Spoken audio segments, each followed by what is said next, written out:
Bismillahirrahmanirrahim. Assalamualaikum warahmatullahi wabarakatuh. Perkenalkan, nama saya Yulian Fatur Rahman Muslim, mahasiswa Ilmu Komunikasi semester 3 yang insya Allah akan mengerjakan tugas di mata kuliah Sejarah Komunikasi Islam yang berjudul tentang Peradaban Islam dalam buku yang akan saya baca yaitu Tarikh Adabul Lughah karya Jurji Zaidan. Dan di sini saya insya Allah akan membaca sedikit demi sedikit dan menjelaskannya juga sedikit demi sedikit. Baik, bismillahirrahmanirrahim. Muqaddimat tahni'ah, pendahuluan atau pengantar awal. Ma huwal murad bi adabil lughah? Apa yang dimaksud dengan adab bahasa? Menurut Jurji Zaidan, sejarah adab bahasa bukan sekedar sejarah karya sastra. Ia jauh lebih luas karena mencerminkan sejarah intelektual dan kebudayaan suatu bangsa. Definisi pentingnya yang saya baca itu al-murad bi tarikhi adabil lughah tarikhu ulumiha au tarikhu thimari uquli abnaiha wa nataiji qaraihim. Yang dimaksud dengan sejarah adab bahasa adalah sejarah ilmu-ilmunya atau sejarah buah pikiran anak-anak bangsanya dan hasil pemikiran atau kecerdasan mereka. Kalimat ini penting banget untuk kita tentang mengerti apa itu tarikhu adabul lughah. Setelah menjelaskan definisi, di sini Jurji Zaidan menjelaskan bahwa sejarah suatu bangsa dapat dilihat dari berbagai sisi.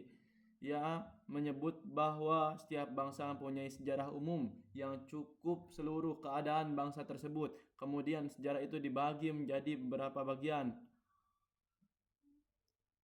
Ada di sini tertuliskan fatarikhus siyasi yabhasu fama murru alal ummah minal futuh wal hurub wa ma tawalla alaiha minad daul wa anwa'il hukumat wa nahwa dzalika. Jadi di sini dijelaskan ada sekitar 4 tarikh atau sejarah itu. Yang pertama ada at-tarikhus siyasi, yang kedua ada at-tarikhul ijtimai, yang ketiga ada at-tarikhul iqtisadi,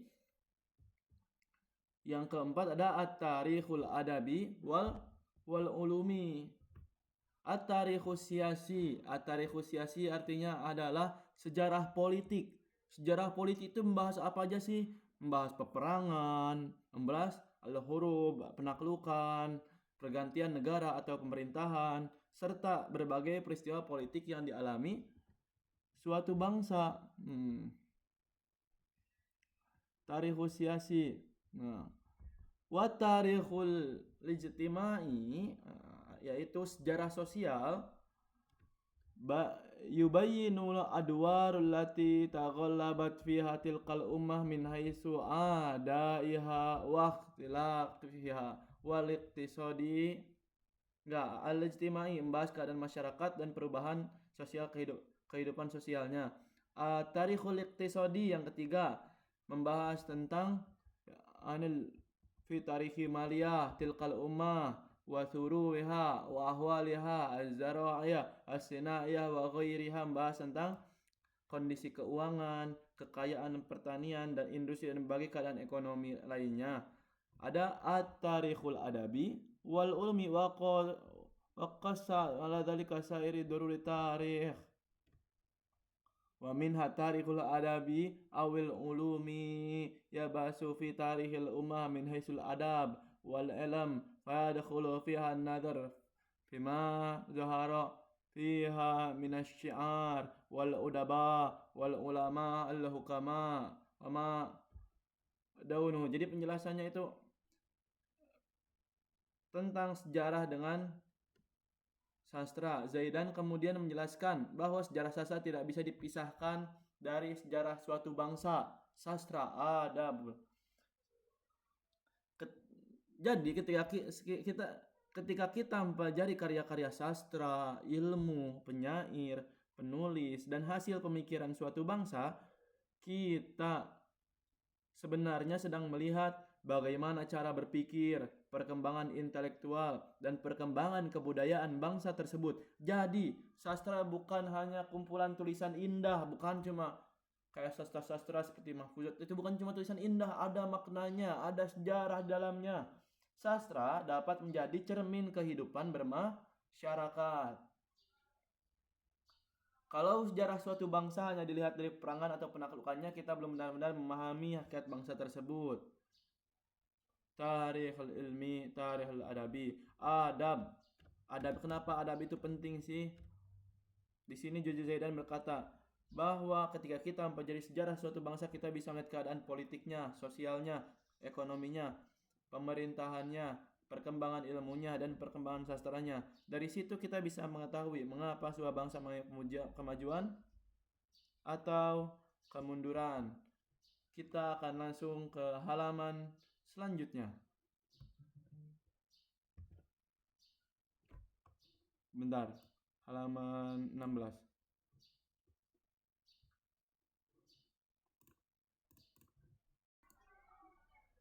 Dan ini halaman selanjutnya dijelaskan bahwasanya fa tarikhu adabil lughah huwa tarikhu uquli abnaiha wa ma kana min ta'thiri dzalika fi nufusihim wa fi akhlaqihim wa yadkhulu fihi taghyinu ma balagat ilaihi al-ummah min ar-ruqyi ilmi wamtazat bihi an siwaha wa bayanu tarikhi kulli ilmin wa ma taqallaba alaihi minal ahwal wa wasfu ma khallafuhu minal atharil maktubah min haitsu fawaidiha wa kaifiyatu tafarru'iha au takhallufiha ba'diha an ba'din. Dijelaskan tentang tarikh adabul lughah itu apa sih? Tarikh adabul lughah adalah sejarah akal atau pemikiran anak-anak bangsanya, serta pengaruh pemikiran tersebut terhadap jiwa dan akhlak mereka. Di dalamnya juga termasuk mengetahui sejauh mana suatu bangsa telah mencapai kemajuan ilmu pengetahuan dan keunggulan yang membedakannya dari bangsa lain. Selain itu, dibahas pula sejarah setiap ilmu. Di sini dijelaskan sejarah setiap ilmu, perkembangan dan perubahan yang terjadi di dalamnya, serta peninggalan tertulis yang mereka wariskan, dilihat dari manfaatnya dan bagaimana ilmu-ilmu tersebut berkembang atau saling berkaitan satu sama lain. Unwanul jadid. Yang kedua dijelaskan di sini isbaqul umam ilal ilmi, yang artinya bangsa-bangsa yang paling dahulu mencapai ilmu pengetahuan. Nyambung dengan judul saya, yaitu peradaban Islam, yaitu bangsa mana yang awal mengembangkan ilmu pengetahuan. Di sini jelaskan man huwa awwalu man qala syi'ran au awwala man rasadal kawakib au ikhtara al kitabah au wada al a'dad man qasama sanah ila ashhar wal ashharu ila asabi' wa hadhihi ila al ayyam fasaat. Sini jelaskan siapakah orang pertama yang buat syair? Siapa sih orang pertama yang buat syair itu? Atau siapakah orang pertama yang mengamati bintang-bintang, menemukan tulisan atau menemukan sistem bilangan? Siapakah yang membagi satu tahun menjadi beberapa bulan, bulan menjadi beberapa minggu, dan minggu menjadi hari-hari, lalu jam-jam? Sekeren itu loh sejarah. Di sini kita akan menjelaskan tentang itu. Sejarah Islam, sejarah ilmu, sejarah semuanya. Siapa sih manusia pertama yang menemukan berbagai ilmu dan peradaban? Di sini Juju Zaidan dalam bukunya menjelaskan bahwa ada contoh. Mana? Ta'rifu masalan. Mana itu? Lupa. Dijelaskan contoh wa ta'rifu masalan anna awwala man rasadal kawakibal kildaniyun walakin man huwa ar-rajul alladhi bada'a birrasdi. Kita mengetahui misalnya bahwa orang-orang pertama yang mengamati bintang-bintang adalah bangsa Kaldea. Tetapi apakah orang yang pertama kali memulai pengamatan tersebut? Bangsa yang dikenal melakukan suatu penemuan dibedakan dengan individu pertama yang benar-benar memulainya. Beda ya. yang menemukan suatu penemuan dan individu siapa yang pertama memulai suatu ilmu itu. Nah, nama orang pertama tersebut sering tidak diketahui. Beda sama mereka yang menemukan. Di sini jelaskan inna dzalika dhahaba fi sanayal qurunil mutabaidah kama dhahabat asma'ul muktashifil milhi wa muqtari'in nari wa sani'il ibrati wal mighzali wa nahwiha minal adawatil qadimah. Hal tersebut telah hilang di balik perjalanan berabad-abad lamanya, sebagaimana hilangnya nama orang yang menemukan garam. Siapa orang yang menemukan garam pertama kali? Nggak ada, belum ada, kan di sini dibacakan menemukan api, hilang orang-orangnya, menemukan jarum, alat pemintal dan berbagai peralatan kuno lainnya. Kenapa sih informasi tersebut hilang? Di sini jelaskan wasababu fi dhahabi tilkal akhbar annal insan asya adharon qabla ikhtira'il kitabati walam yakun. Sebab hilangnya berita-berita tersebut ada karena manusia telah hidup selama berabad-abad sebelum ditemukannya tulisan. Qabla ikhtira'il kitabati walam yakun yudawwinu a'malahu wa atharahu ma'anna ba'daha azimul ahammiyati bin nazari ila tarikh. Mereka belum mencatat perbuatan dan peninggalan mereka karena belum ditemukannya tulisan. Padahal sebagian dari peninggalan tersebut sangat penting bagi sejarah dan harusnya menjadi bagian dari sejarah. Di sini dijelaskan ada 2 periode sejarah ilmu. Walil ilmi bihada al-tibari tarikhani ahaduhuma qabla ikhtira'il kitabati wal akharu ba'daha. Dengan pertimbangan tersebut, sejarah ilmu memiliki 2 periode. Pertama, sebelum ditemukannya tulisan dan setelah ditemukannya tulisan. Jadi sejarah ilmu itu dibagi 2 periode karena banyaknya sejarah-sejarah yang hilang. Lanjut. Wadakhala li adabil lughati fima huwa qabla al-kitabati. Adapun sejarah ada bahasa tidak membahas masa sebelum adanya tulisan. Tidak. Sejarah adab ini tidak menjelaskan semuanya tulisan. Li'anna ma'awwala ashabi hadzal ilmi ala ma bayyana aidihim min mudawwanatil ulumi wal adabi. Karena para ahli bidang ini bergantung pada catatan tertulis tentang ilmu dan sastra yang tersedia bagi mereka. Jadi untuk mempelajari tarikh adab bulughah kita membutuhkan bukti tertulis karena para sejarawan untuk menulis ini butuh bukti yang tertulis juga.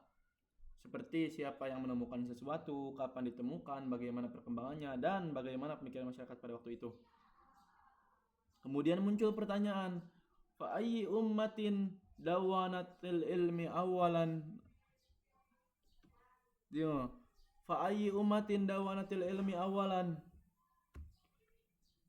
Lalu, bangsa manakah yang pertama kali mencatat ilmu pengetahuan? Jawaban dari Julji Zaidan langsung, la khilafa fi anna syarqa asbaqu ila tadwinil ilmi minal gharb. Tidak ada perbedaan pendapat bahwa timur lebih dahulu dalam mencatat ilmu pengetahuan dibandingkan barat. Kemudian menjelaskan kepada bangsa-bangsa timur, nazomu sya'ro wa alajul amrod wa wada'u syara'i wa rasadul kawakib wa ayyanu amakinaha wa sammauha bi asma'iha. Mereka menyusun syair, mengobati penyakit, membuat hukum atau peraturan, mengamati bintang-bintang, menentukan posisinya dan memberikan nama-nama kepadanya. Terus siapa sih bangsa-bangsa timur paling awal yang kuno tuh Seperti yang kita telah ketahui, ada apa aja sih? Ada Mesir, ada Syam, ada Mesopotamia, ada Yaman, Hijaz, Asia Kecil, Persia, India, sudah ada sejak dulu. Dan peninggalan itu ada apa? Ada Firaun, Fenisia, Asyur, Babilonia, Ma'in, Himyar, dan lainnya. Jadi pada bagian ini Jurji Zaidan membahas bangsa mana yang paling dahulu mencapai dan mencatat ilmu pengetahuan. Ia menjelaskan bahwa banyak penemuan manusia pada masa awal tidak diketahui siapa penemunya karena manusia hidup berabad-abad sebelum mengenal tulisan. Oleh karena itu, sejarah ilmu dapat dibagi menjadi dua periode.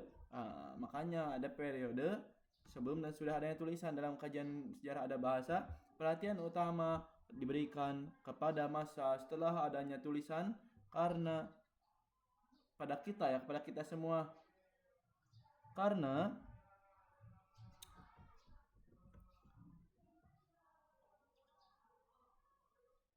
dokumen ilmu dan sastra. Zaidan kemudian menjelaskan bahwa bangsa-bangsa timur lebih dahulu dalam mencatat ilmu dibandingkan barat. Mereka telah mengembangkan sastra, pengobatan, hukum, astronomi, dan berbagai bidang ilmu. Sebenarnya timur lebih dulu daripada barat, tapi ada serangan barat dan sampai-sampai perpustakaan dirusakkan, dan seperti itulah jadinya.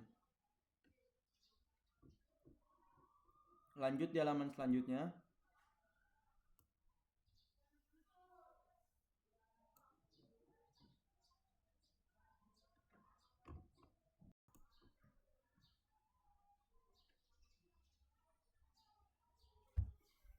Halaman 17 di sini.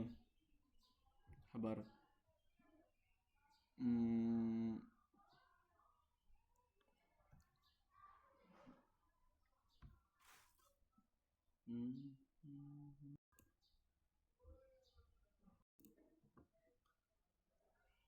Oke. Di sini jelaskan Wadin Naili, artinya lembah Nil. Pembahasan lembah Nil. Apa maksudnya lembah Nil tuh? Lanjutan dari pertanyaan sebelumnya. Ayu umami syarqi asbaku ilal ilmi. Makanya di pertanyaan di sini lebih melinci. Ayu umami syarqi asbaku ilal ilmi. Bangsa timur manakah yang dahulu mencapai ilmu? Ayu umami syarqi adalu ilal ilmi.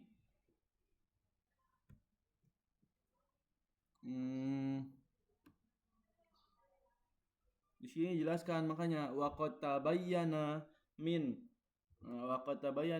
qiraati asari hattal an anna wadiyan naili wadiyal furati asbaqu biladil masyriqi ilal istighali bil ilmi wal adabi wa qad qadaya adharon wa huma muzdahirani munirani bil ilmi wasairul alami fi zolamin.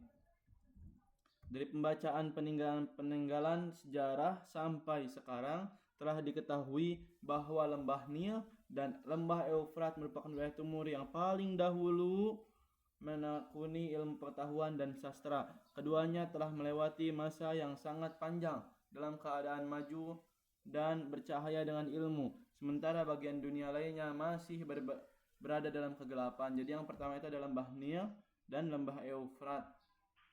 Asbaku finilil ilmi. Terus ini jelaskan nabaghul ulama wal atibba wasyu'ara bi Misra fi ahdi asrati thalithati minad daulatil misriyatil ula qabla bina'i ahramil jizah ay mungdu nahwi sittati alafi sanatin. Para ilmuwan, dokter, dan penyair telah muncul di Mesir pada masa dinasti ketiga dari kerajaan Mesir pertama sebelum pembangunan piramida Giza, yaitu sekitar 6.000 tahun yang lalu. Di sini jelaskan juga bahwa bukti mereka sudah mengenal kegiatan tulis-menulis. Mereka sudah mulai. Di sini Zaidan menjelaskan wa yaftakhiru ahadu kutabin kutabid daulati fi ahdi usrati sadisati bimisra annahu kana mutawalliyan idaratal kutubi fatalaba ila dhawihi an yanqushu dhalika ala qabrihi mundu nayyifin wa khamsati alafi sanatin. Salah seorang penulis kerajaan pada masa dinasti ke-6 di Mesir membanggakan dirinya bahwa ia bertugas mengelola buku-buku. Ia bahkan meminta keluarganya agar hal tersebut diukir pada makamnya sekitar lebih dari 5.000 tahun yang lalu dari sekarang, sebelum Masehi berarti. Lalu gimana buku-buku pada zaman itu sekitar 5.000 tahun dari sekarang. Wa yadullu dzalika tabaan ala wujudil kutubi min dzalikal hin wa illam yasil ilaina syai'un minha walakinnana sami'na bi ba'diha wa rubbama kana ahamma ma wasolana khabaruhu minha kitabul mauta. Hal tersebut tentu menunjukkan adanya buku-buku sejak masa itu, meskipun tidak ada satupun yang mencapai kepada kita secara utuh. Namun kita mengetahui berita tentang beberapa di antaranya. Barangkali ada yang penting di antara kita ketahui adalah Kitabul Mauti. Kitabul Mauti, Kitabul Amwat, kitab kematian. Kitabul Mauta, Amwat itulah. Apa sih Kitabul Mauti menjelaskan apa? Wahia kitabut tukus wa fihi syi'run wa adabun wa tarikhun wa uqudun wa uhudun wa aghanin wa ba'duha qadimun jiddan rubbama kana qabla ahdil maliki mina awali fara'inati Misra. Kitab tersebut merupakan kitab ritual atau ritus. Wow.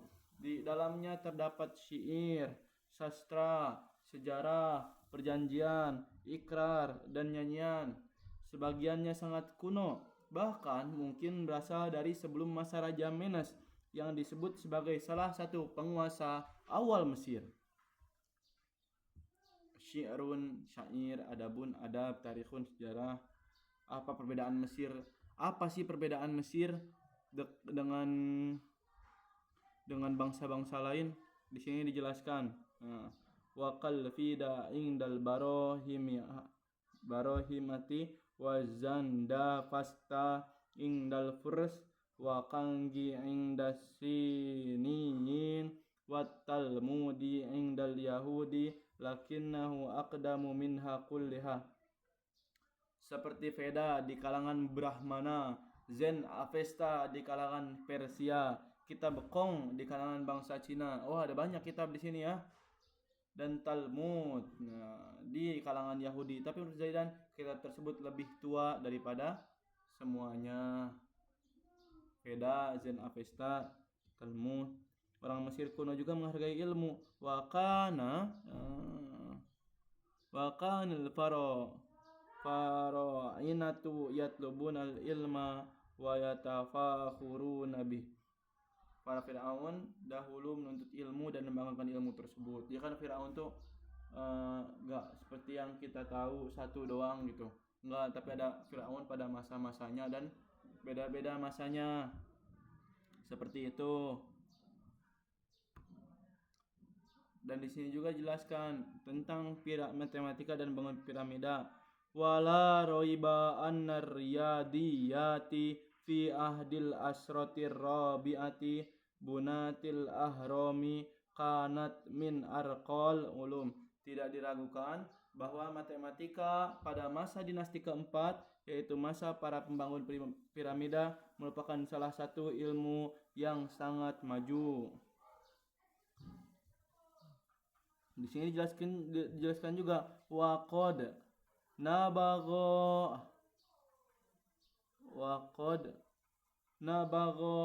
asy-syu'ara bi Misra min aqdami azmaniha wa kana minhum ta'ifatun kabiratun yajtami'una fi majlisi Tumusasalisi waromsi sanasi. Para penyair telah muncul di Mesir sejak masa yang sangat awal. Di antara mereka terdapat kelompok besar yang berkumpul dalam majlis Tutmos III dan Ramses II.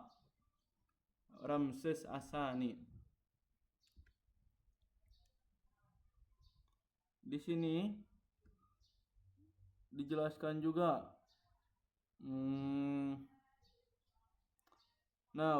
tentang apa sih fungsi puisi bagi Fir'aun tuh.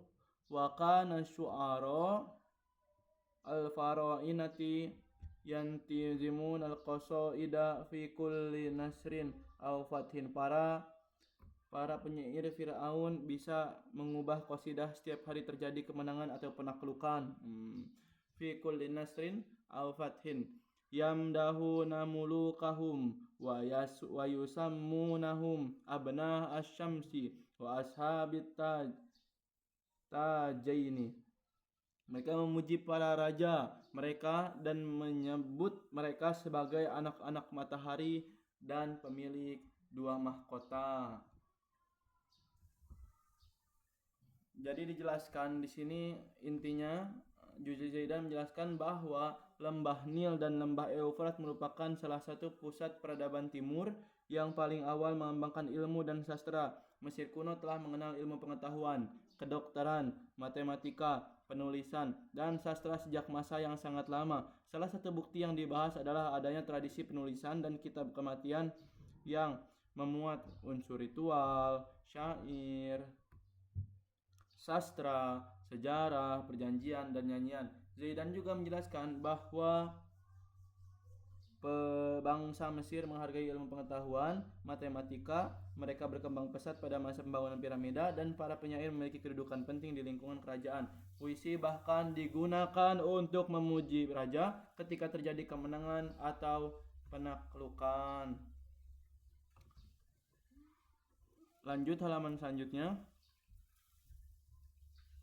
Halaman 18.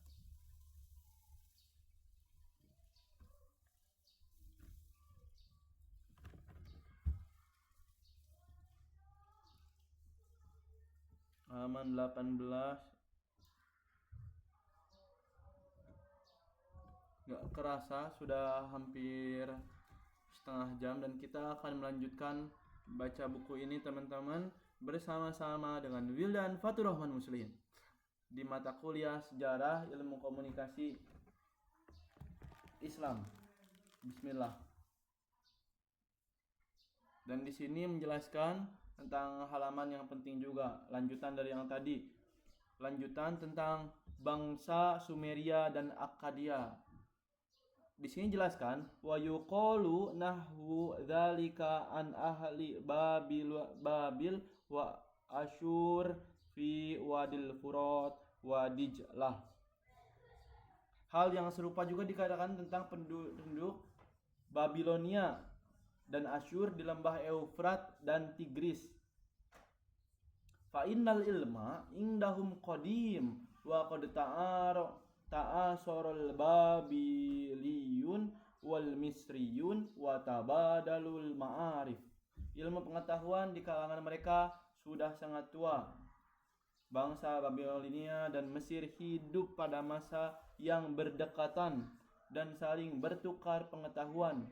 Walakin zoharo minal iktishafatil athariyati fi Babil annahu kana hunaka qabla tamaddunil Babiliyin ummatani sabaqotal Babiliyin ila asbabil madaniyati aw ilmi huma al-akademiyun was-sumariyun. Namun berdasarkan penemuan arkeologis di Babilonia, ternyata sebelum berkembangnya peradaban Babilonia sudah ada dua bangsa yang lebih dahulu. Jadi sebelum adanya Mesir dan Babilonia sudah ada dua bangsa yang terlebih dahulu mencapai peradaban atau ilmu pengetahuan, yaitu bangsa Akkadia dan Sumeria. Huma al-akademiyun wa Sumeriyun. Mungkin kenapa dinamakan akademi, Akkadia dan Sumeria. Ja'u wa ma'ahamul ilmu wal kitabatu wa hayal ahruful mismariyah. Mereka datang dan membawa ilmu dan tulisan, yaitu aksara paku. Al ahruful mismariyah, aksara paku atau tulisan bentuk seperti paku. Mereka sudah mengenal tulisan pada zamannya. Faqtasabahal babiliyuna minhum wa taba'u biha akhbarahum ala atharihim. Bangsa Babilonia mengambil keputusan tersebut dari mereka dan menemukannya untuk mencatat berita atau catatan mereka pada peninggalan-peninggalan mereka. Sejarah ilmu pengetahuan ini emang luas banget. Wa kana sumiriyuna inda qudumihimul furat ahli syariah wa disna'ah wa yabnunal mudun wal qila wa yansujunal ansijah. Ketika datang ke wilayah Eufrat, bangsa Sumeria telah memiliki hukum, agama, dan keterampilan industri. Mereka membangun kota-kota dan benteng-benteng serta membuat berbagai jenis lain. Nazala Sumeriyuna wal Akadiyuna wadil Furat nahwal qarnil khamis wal arba'ina qabla al-milad ayam mundu nahwi sanatin. Bangsa Sumeria dan Akkadia menetap di lembah Eufrat sekitar abad ke-45 sebelum Masehi, yaitu 6500 yang lalu, 6500 tahun yang lalu.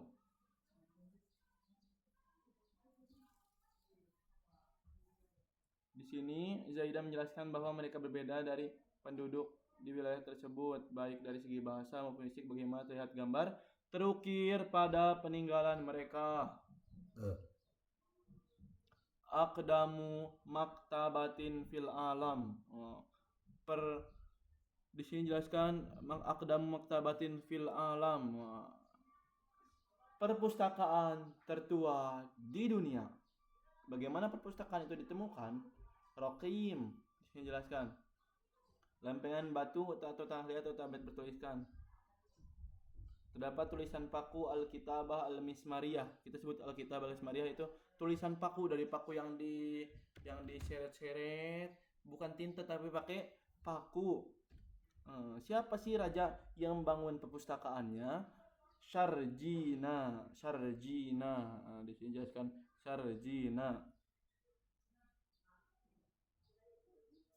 Syarjina muhibban lil ilmi wal ulama raghiban fil imarah ansha'a maktabatan fi Warqa wa min a'malil Iraq samaha Madinatul Qutubi. Min a'malil Iraq samaha Madinatul Qutubi.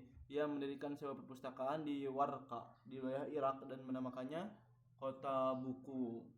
Apa yang dilakukan di perpustakaan itu? Nah, di sini jelaskan Jama'il kutubi qadimiha wa hadithiha, mengumpulkan buku-buku lama dan baru. Wa an yufassiru ba'daha bitarjamati awit ta'liqi, menjelaskan sebagian buku melalui penerjemahan atau komentar atau penjelasan. Mirip seperti tradisi Islam yang saya jelaskan di sini, menjelaskan tentang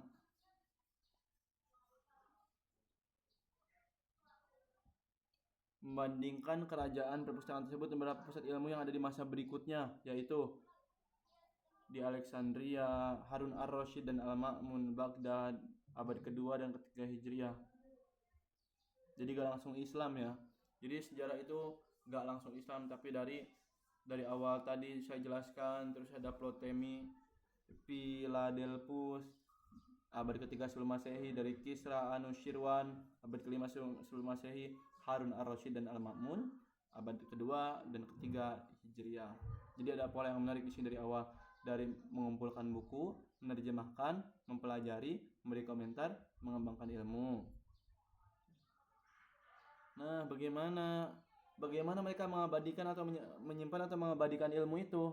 dengan al-harfil mismari, aksara paku dituliskan di mana? At-tin, di tanah liat. Makanya ada al-kutub al-lughawiyah wal filqiyah wal syariah wal adabiyah wa ghairiha.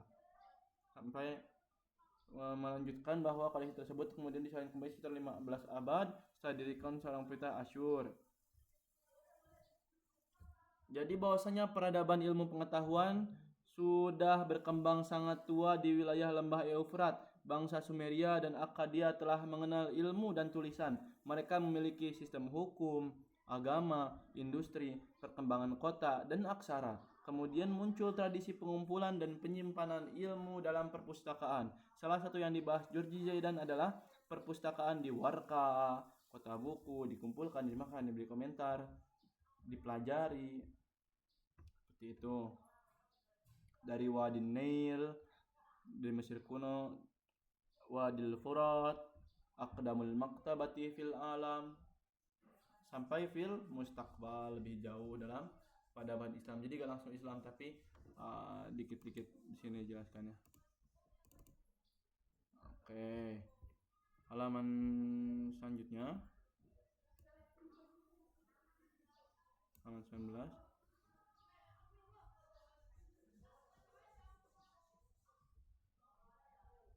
Dijelaskan Yunani, bahasa penjelasannya Yunani.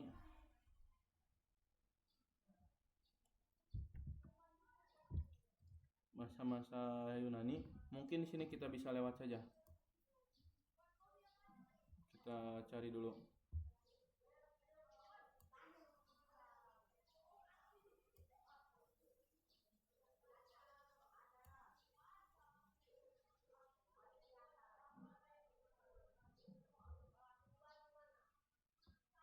Langsung ke Tarikh Adabil Lughah Arabiyah dan Aqsamu Tarikh Adabil Lughah Al-Arabiyah.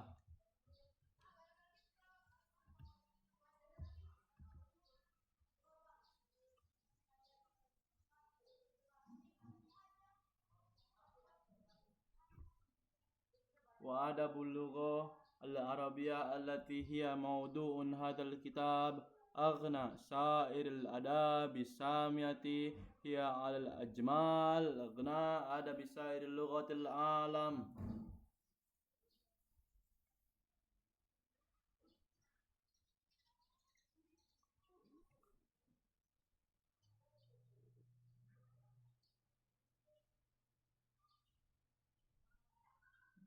Hubungan bahasa dan bahasa-bahasa politik, adabul lughat as-samiyah, serta ada bahasa-bahasa Semitik. Zaidan menjelaskan bahwa bahasa Arab termasuk dalam serumpun bahasa Semitik dan memiliki hubungan dengan bahasa-bahasa Semitik lainnya. Ada al-Arabiyah, ada al-Ibraniyah. Farriq baina al-Arabiyah wal Ibraniyah. Adabul lughal Arabiyah allati hiya maudu'un hadal kitab. Menjelaskan ada lughah Arabiyah. Mengapa bahasa Arab berkembang sangat luas? Nah, di sini jelaskan li'annal ladzina nasyaru adabaha asna ad-dinil islam ikhtalatu min umamin syatta. Min umamin syatta. Karena orang-orang yang menyebarkan adab dan kebudayaan bahasa Arab pada masa Islam berasal dari berbagai bangsa. Makanya bangsa Arab di sini berkembang luas. Al-Arab wal Faris wat Turki wal Hindi was Suri wal Iraqi wal Misri wal Rumi wal Arni wal Biri wal Zanji was Saqli wa ghairihim. Arab, Persia, Turki, India, Syam, Irak, Mesir, Romawi, Armenia, Barbar, Zaj, Sisilia dan bahasa-bahasa lainnya menyebarkan menggunakan bahasa Arab. Mereka juga menulis berbagai cabang ilmu dalam bahasa Arab, al-adabu, an-nahwu, at-tarikh, at-tib, al-ilmu, al-falsafah. Apa pengaruh Al-Quran terhadap bahasa Arab? Dakhalat adabul lughah al-arabiyah bisababi dzalika ala asasil Quran. Wa adkhalu fiha katsiran min asalibil lughat al-asliyah biduni qasdin atau ta'mirin. Mereka masukkan ke dalam bahasa Arab sejumlah gaya atau unsur dari bahasa-bahasa asal mereka, terkadang tanpa disengaja. Dari bahasa asal mereka kadang dimasukkan ke bahasa Arab. Ini terjadi dari berbagai bangsa menggunakan bahasa Arab sebagai ilmu dan kebudayaan. Jadi bahasa asal, saya bisa kasih contoh seperti apa, banyak pokoknya. Sampai bahasa Arab berkembang seperti sekarang, dimanfaatkan sebagai AI, dzakaul istinai, sosial media, tawasul ijtimai, minassa, wa ma asbah dzalika.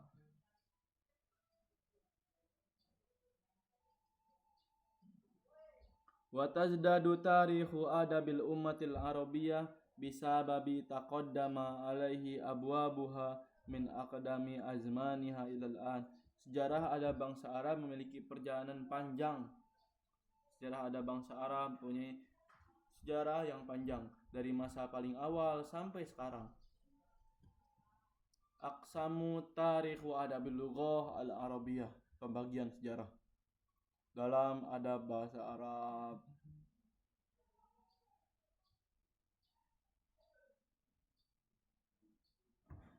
Tarikhu adabil ummah al-arabiyyah hasba unsuriha wa adabiha. Sejarah adab bangsa Arab berdasarkan masa dan perkembangan adabnya. Jadi intinya bahasa Arab termasuk bahasa Semitik. Adab Arab sangat luas. Islam menjadi faktor besar perkembangan bahasa Arab. Islam menjadi faktor besar perkembangan bahasa Arab. Sejarah Arab harus dibagi berdasarkan periode seperti yang kita jelaskan dalam Tarikh Adab kelas 5 kalau salah, terbagi 3 atau berapa periode gitu. Mungkin ada halaman terakhir yang akan saya baca selanjutnya di halaman 26 karena menghabiskan waktu.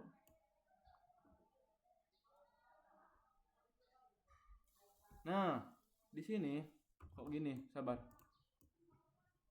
Nah, sabar. Nah, terbagi-baginya bangsa Arab.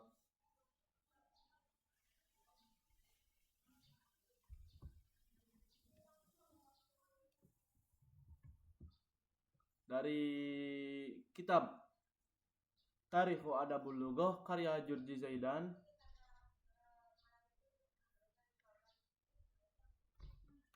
amma qasamatuha hasbal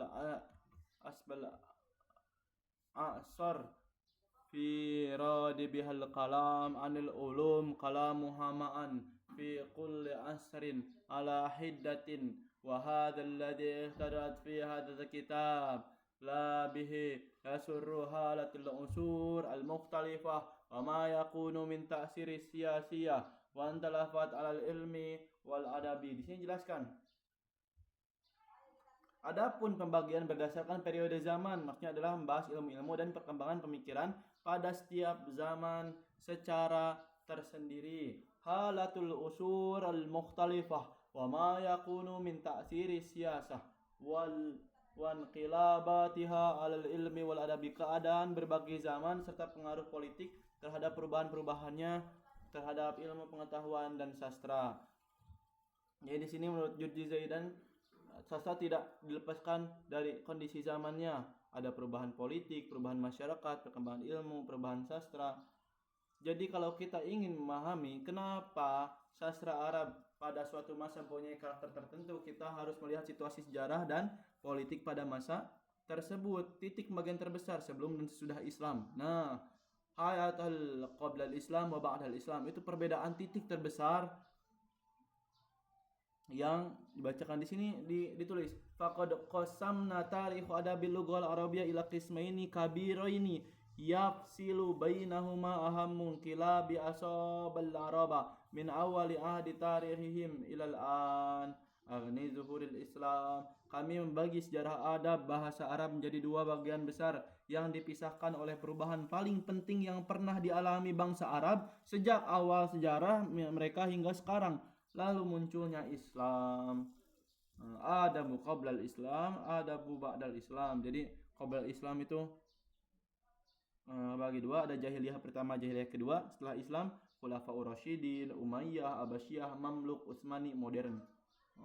Sebelum kembali jadi perbedaan yang sangat besar terjadi pada Islam sekarang. Kepencet, sabar. Sebelum Islam ada dua sini. Sebelum Islam ada dua periode jahiliyah. Wa qasamna ada biha qablal Islam ila asraini, asril jahiliyah al-ula, asrul jahiliyah as-saniyah. Asrul jahiliyah al-ula, asrul jahiliyah as-saniyah. Kami membagi adab Arab sebelum Islam menjadi dua periode jahiliyah pertama dan kedua. Jadi jahiliyah di sini bukan hanya sekadar bodoh dalam konteks periodisasi sejarah al-jahiliyah, merujuk pada masa sebelumnya datang Islam. Udah masa sebelum datangnya Islam, tapi bukan berarti mereka artinya bodoh banget, enggak gitulah pokoknya. Kalau setelah Islam dibagi 6 periode, udah baca kan? Wa qasamaha ba'dal Islam ila an asuri au azwari tanasibul inqilabatiha siyasiyah au ya kami membagi sejarah Islam menjadi beberapa periode atau tahapan yang disesuaikan dengan politik atau pengaruh kekuasaan asing. Periode pertama Asrul Khulafaur Rasyidin, yaitu jelaskan ada Abu Bakar, Umar bin Khattab, Utsman bin Affan, Ali bin Abi Thalib. Pada kedua Asrul Umawi, ada masa-masa Bani Umayyah, perkembangan besar dalam syair, khutbah, bahasa dan sastra politik. Ada Asrul Abbasi, zaman Bani Abbasiyah, di sini berkembang pengetahuan, penerjemahan, filsafat, kedokteran, bahasa dan sastra sangat besar. Periode keempat masa Mamluk, periode kekuasaan Mamluk menjadi kekuatan politik utama wilayah Mesir dan Syam. Kelima ada Asrul Utsmani, masa-masa Utsmani atau Ottoman, Al-Asrul Utsmani. Jadi bukan Al-Asrul Tsani tapi Al-Asrul Utsmani. Periode 11 ada Al-Asrul Hadis, bukan hadis. Hadis itu modern. Periode yang mengarah pada perkembangan sastra Arab modern. Seperti itu. Mungkin hanya ini yang bisa saya sampaikan. Baca dari awal ada Bulughah sampai menjelaskan seperti ini. Nyambung terhadap peradaban Islam, dari sebelum datangnya Islam sampai saat datangnya Islam, periode-periode Islam dan lain sebagainya. Mungkin hanya ini yang bisa saya sampaikan. Assalamualaikum warahmatullahi wabarakatuh.